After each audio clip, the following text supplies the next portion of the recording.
따라합시다. 가장 귀한 헌신. 네, 감사합니다.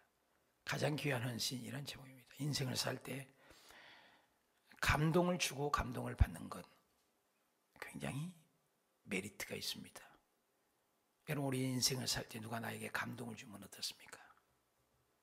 간이라도 빼준다는 말이 있습니다. 감동을 준다. 성경 중에 감동적인 얘기가 많이 있습니다만은 이 얘기야말로 예수님이 직접 감동을 준 얘기입니다. 그것은 바로 옥합을 깨뜨려서 예수 그리스도의 장례를 준비하는 마리아의 헌신이었습니다. 나는 누구에게 감동을 줍니까? 감동 있는 신앙생활 합니까? 감동을 받으면 기쁘고 감동을 주면 아름답지요. 우리가 금식을 하고 제가 6일째 오늘 금식을 하는데 하나님의 감동을 주기 위해서 금식하고 여러분이 새벽 기도하는 것도 하나님의 감동을 입어 응답받기 위해서 새벽 예배 드리는 거 아니겠습니까? 감동이라는 건 참 우리 마음을 새롭게 하고 흥분되게 합니다. 살아계신 하나님을 감동했다. 내 인생에 용서할 것 없는데 용서하고 사랑할 수 없는데 사랑하고 덮어줄 수 없는데 덮어주는 거 귀하죠. 오늘 그 마리아의 헌신 우리 1절 볼까요? 6월절 엿새 전에 예수께서 베다니에 이르시니 이곳은 예수께서 죽은 자 가운데서 살리신 나사로가 있는 곳이라. 나사로의 집이 아니라는 거예요. 마가복음에 보면 문둥이 시몬의 집으로 표현이 되어 있습니다. 정확하게. 그래서 사복음서를 연이어서 보면 좋죠. 나사로의 집은 아닌 것 같아요. 나사로가 있는 곳이라. 왜 나사로 있는 곳으로 오셨을까요? 지금 많은 사람들은 죽이려고 모의를 합니다. 예수 그리스도께서 지금 7가지 표적을 봤는데 특별히 나사로를 죽은 자를 살렸으니 이건 도대체 하나님의 아들이다. 이거 큰일 났다. 저렇게 해서 많은 사람이 모으면 우리의 종교적인 것도 빼앗기고 로마로부터 지탄을 받으니 빨리 처치 죽여버려야 된다. 이런 악심을 품고 있습니다. 그래서 예수 그리스도께서 근접할 수 없는 의미가 있기 때문에 나사로를 죽여버리자. 나사로를. 그런데 나사로의 집에 갔다는 건 위험 무릅쓰고 가셨다는 것이죠. 거기서 예수를 위하여 잔치할세. 이거 잔치까지 합니다. 예수를 위하여 잔치가 벌어졌어요. 그러니까 마르다는 일을 하고 틀려요. 나사로는 예수와 함께 앉은 자 중에 있고 직분이 다릅니다. 옛날에도 보면은 마르다는 그렇게 일만 해요. 하도 일만 하니까 마리아가 예수님의 침 떨어지는 예수님의 턱 앞에 앉아서 말씀만 들으니까 마르다가 일을 열심히 하다 보니까 부탁원 하는 거예요. 예수님, 저 마리아 동생 좀 와서 나를 좀 도와주라고 하소서. 예수님 뭐라 하겠습니까? 이것저것 아니다.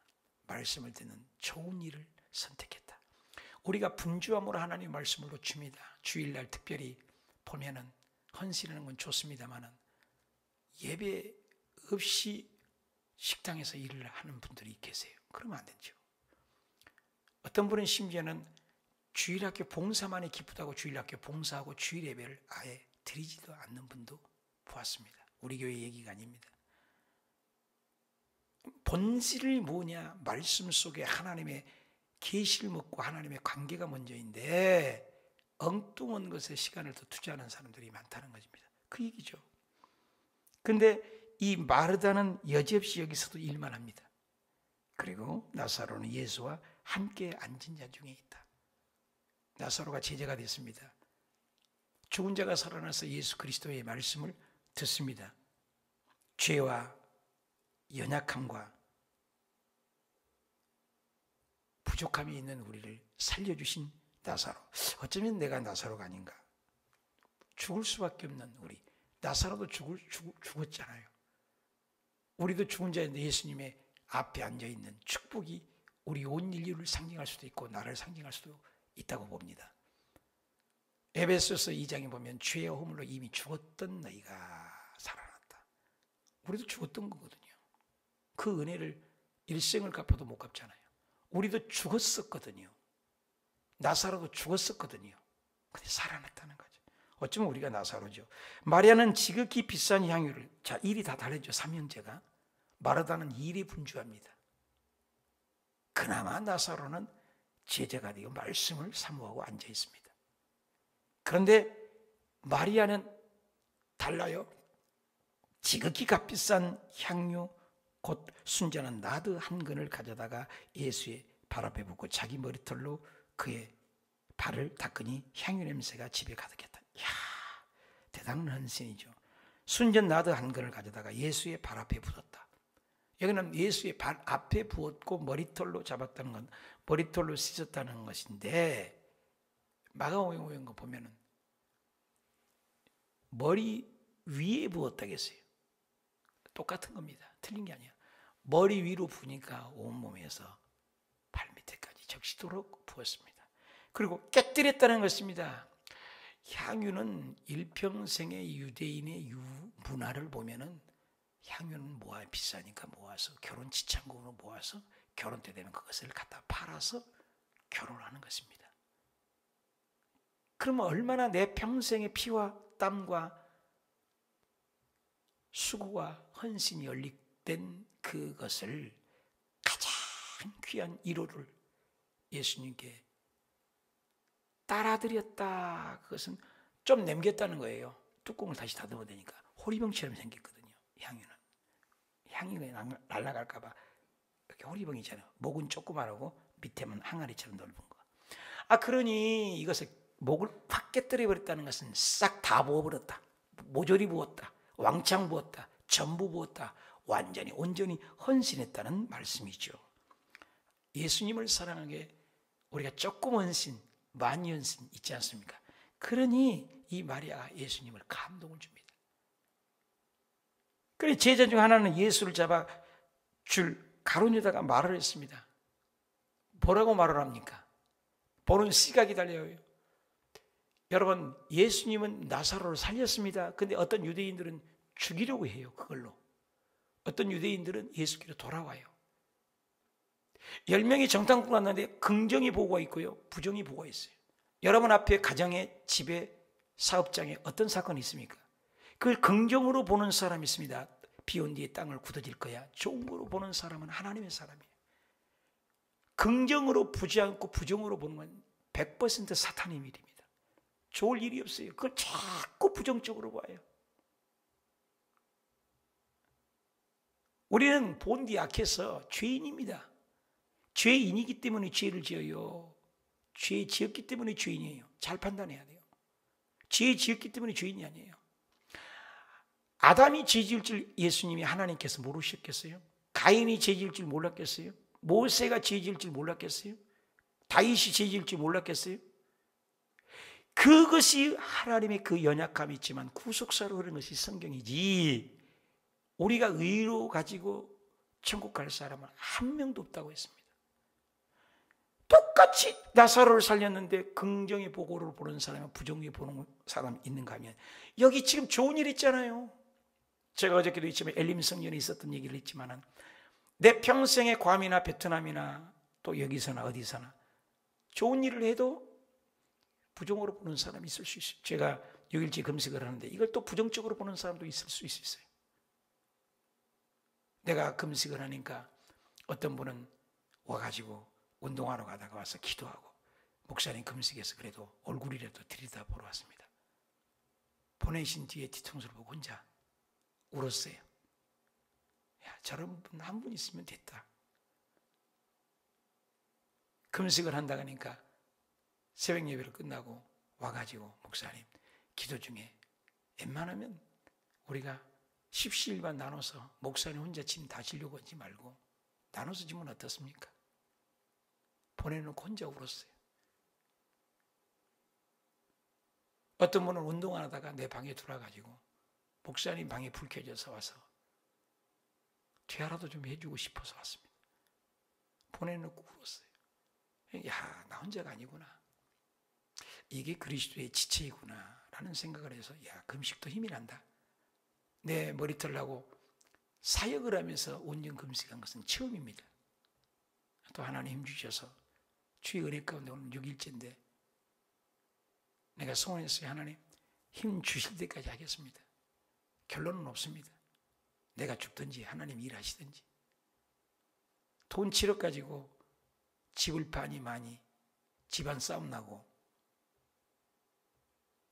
하나하나 여의도로 전화해도 어제 하루 종일 얘기도 이 은행 저 전화해도 해결이 안 돼요. 나는 지혜가 없어요. 하나님이 지혜를 주실 때까지 하겠습니다. 지혜를 주십시오. 이것도 저것도 안 되면 하나님 옮겨 주십시오. 여기까지면 이 금식이 내 신앙에 이제 60이 됐는데 결정하게 하옵소서. 중대한 금식을 합니다. 왜? 여의도에서 이거 못 갚으면 정리를 해라. 이렇게 얘기를 하더라고요. 이 또한 은혜인가 보다. 받아들여야 되냐? 이걸 돌파구를 찾아야 되냐? 그래서 운영위원회를 했지만 특별한 답은 없고 여의도가 칼자를 쥐고 있으니까 좋은 결정이 날 줄 믿습니다. 자, 그래서 감동을 주고 좋은 일을 했어요. 아니 일평생 모으는 걸 다 쏟아서 했는데 그걸 뭐라고 합니까? 이 향유를 5절에 어찌하여 300데나리온을 팔아 가난한 자들에게 주지 않나? 가난한 자들을 생각합니다. 아주 좋은 얘기죠. 여러분 겉다르고 속다른 사람이 얼마나 많습니까? 300데나리온이면 1데나리온이 하루 품삯입니다. 1년에 3,000병 봉급이면 오늘날은 3천만 원입니다. 1년에 1억 봉급을 한다면 1억 원입니다. 절대 적은 돈이 아닙니다. 절대 적은 돈이. 그때 당시 3천만 원이면 집을 몇 채를 살 수 있을 것 아니겠습니까? 300데나리온은 건 적은 돈이 아니에요. 1년 품값이라니까요. 노동자. 어저께 잠깐 왔는데 20만 원 달라고 하더라고요. 딱 5분 봤어요. 5분도 안 돼요. 디스플레이 보고 그걸 정리하니까 이 화면이 나오는 거예요. 이 화면이 안 나와서 어제 못했잖아요. 이거는 20만 원 달래요. 5분도 안 봤는데. 그럼 하루 일 봐주고 얼마를 버는 거예요 도대체 기술자들은. 내가 한 번에 인터넷 고장 나갖고 고친 사람 왔더니 1초도 안 됐어요. 선 끊어진 거 하나 이거 끊어졌는데 이어주고 10만 원 달래요. 너는 뭘 발견했지만 나는 발견하는 기술자다 이거죠. 당연한 얘기죠. 그 사람들 얘기는. 그러니 하루 품삯이 억대 봉급되고 그런 사람은 얼마나 큰 돈이겠습니까?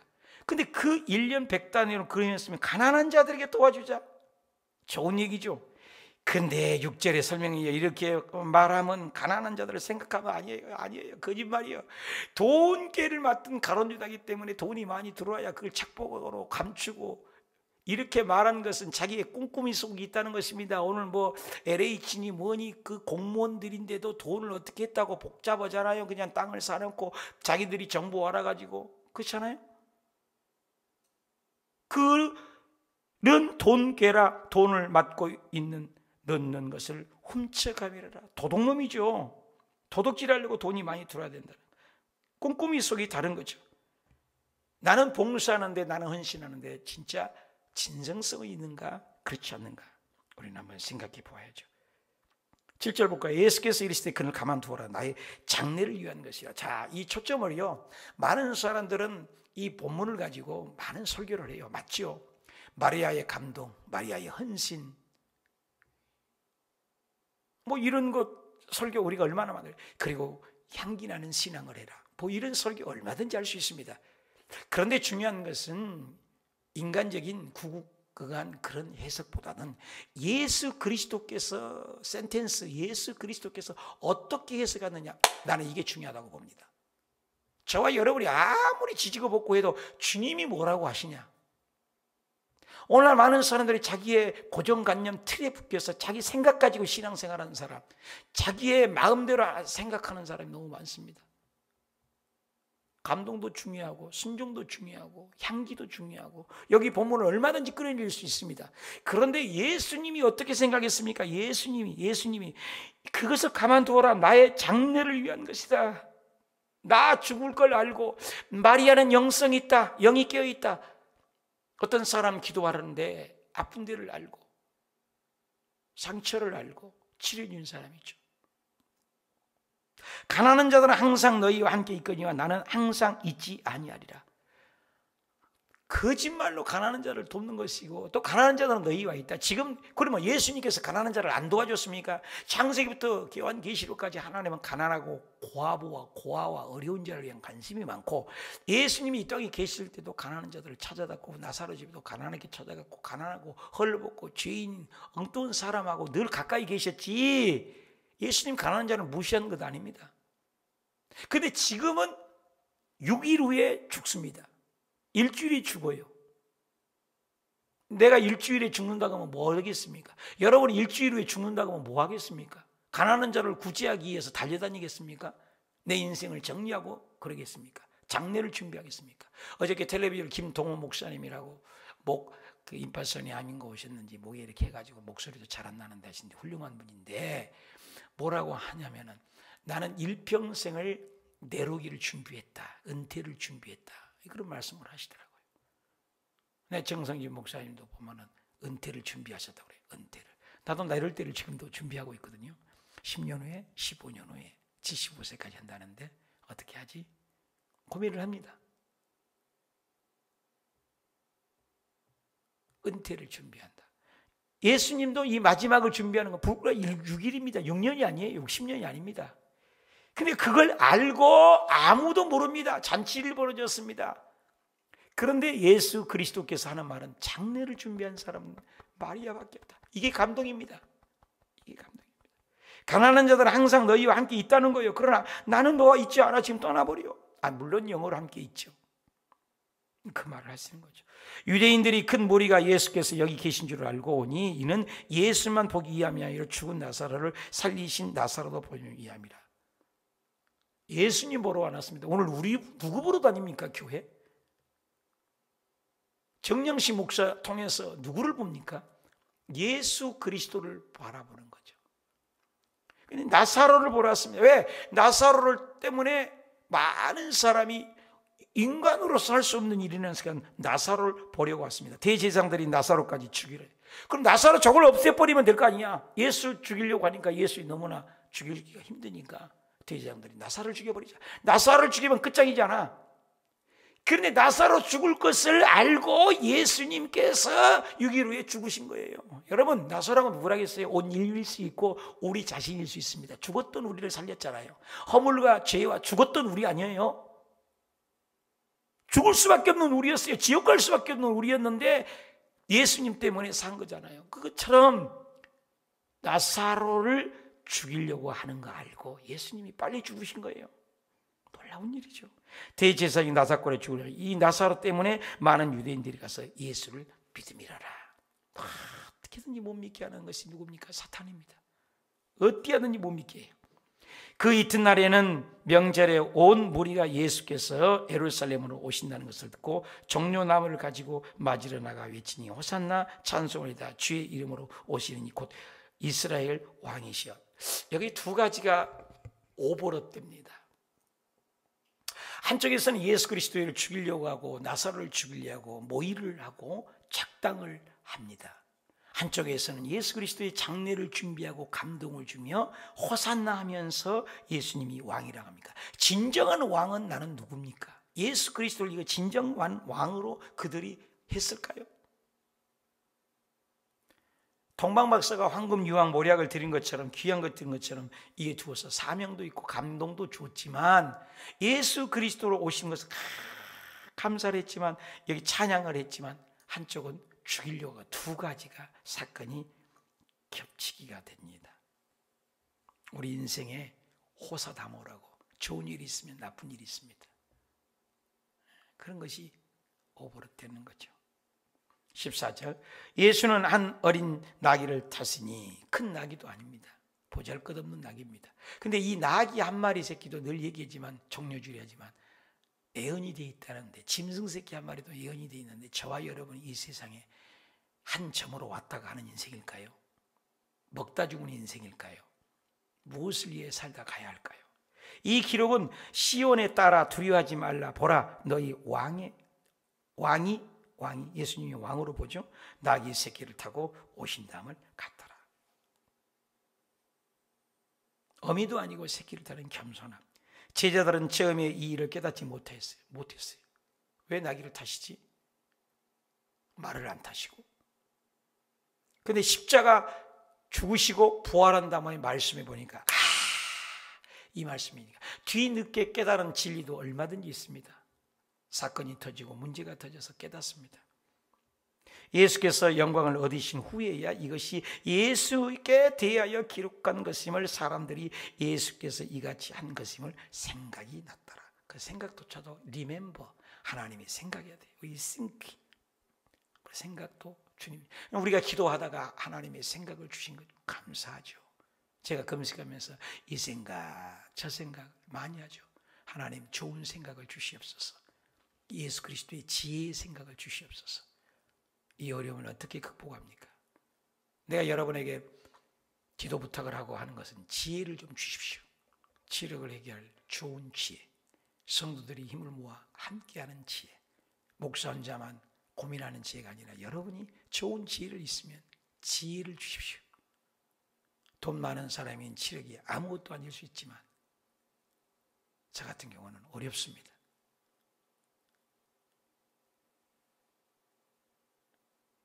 여러분의 지혜가 필요합니다.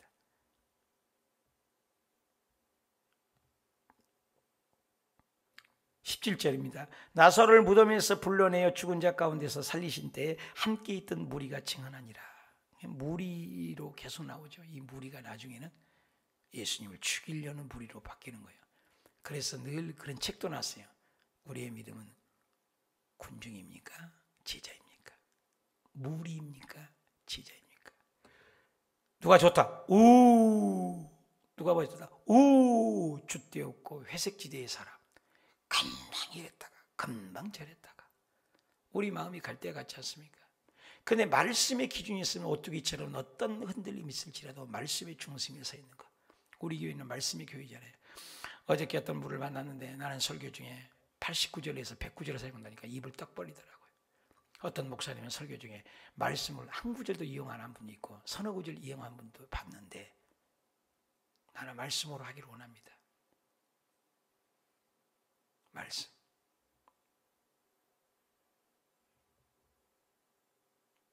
살리실 때 함께 있던 무리가 증언하니 이에 무리가 예수를 맞으며 이 표적을 행하심이라. 바리새인들이 서로 말하되 볼지어다 너희가 하는 말이 쓸데없다. 보라 온 세상이 그를 따르는도다.